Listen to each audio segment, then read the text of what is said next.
বাংলাদেশ ভারত সীমান্তে আন্তর্জাতিক আইন ভঙ্গ করে বিএসএফের কাঁটাতারের বেড়া স্থাপনের প্রতিবাদ জানাতে ঢাকায় নিযুক্ত ভারতীয় হাইকমিশনারকে তলব করেছিল পররাষ্ট্র মন্ত্রণালয়। এরই ধারাবাহিকতায় রোববার 12 জানুয়ারি বিকেলে সশরীরে পররাষ্ট্র মন্ত্রণালয়ে হাজির হয়ে বিএসএফের কাঁটাতারের বেড়া নির্মাণের ব্যাখ্যা দিয়েছেন ভারতীয় হাইকমিশনার প্রণয় ভার্মা। পররাষ্ট্র মন্ত্রণালয়ে এক ব্রিফিংয়ে তিনি বলেন, সীমান্তে চোরাচালান ও অবৈধ অনুপ্রবেশ মোকাবিলায় আলোচনা হয়েছে। বাংলাদেশ ও ভারত সীমান্ত অপরাধমুক্ত রাখতে বদ্ধপরিকর, তাই সীমান্তে বেড়া নির্মাণে বাংলাদেশের সহযোগিতা আশা করে ভারত। প্রণয় ভার্মা বলেন, নিরাপত্তার জন্য সীমান্তে বেড়া দেওয়ার বিষয়ে আমাদের সমঝোতা রয়েছে। বিএসএফ ও বিজিবির এ বিষয়ে যোগাযোগ করছে।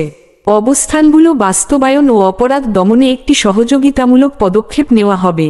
এর আগে ভারতের ত্রিপুরা রাজ্যের রাজধানী আগরতলায় বাংলাদেশের সহকারী হাইকমিশনে হামলার প্রতিবাদে গত ৩রা ডিসেম্বর ভারতীয় হাইকমিশনার প্রণয় ভার্মাকে পররাষ্ট্র মন্ত্রণালয়ে তলব করা হয়েছিল।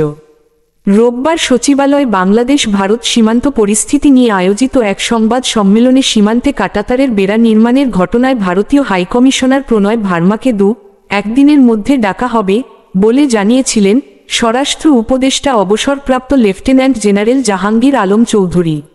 সংবাদ সম্মেলনে তিনি জানান, বাংলাদেশ ভারত সীমান্তের শূন্য রেখার বিভিন্ন জায়গায় বিএসএফের আন্তর্জাতিক আইন লঙ্ঘন করে কাঁটাতারের বেড়া নির্মাণে বাধা দিয়ে তা বন্ধ করে দেয়া হয়েছে। সেই সঙ্গে বেড়া নির্মাণ বন্ধে শক্ত অবস্থানে থাকবে বিজিবির। স্বরাষ্ট্র উপদেষ্টা জানান, ইতোমধ্যে চাঁপাইনবাবগঞ্জ, নওগাঁ, লালমনিরহাটের দহগ্রাম সহ 5 স্থানের বেড়া নির্মাণ বন্ধ করে দেওয়া হয়েছে। আগের সরকার সীমান্ত পরিস্থিতি নিয়ে 4টি চুক্তি করেছিল। ওইসব চুক্তি পুনর্বিবেচনা করার আবেদন করা হবে বলেও জানিয়েছেন তিনি।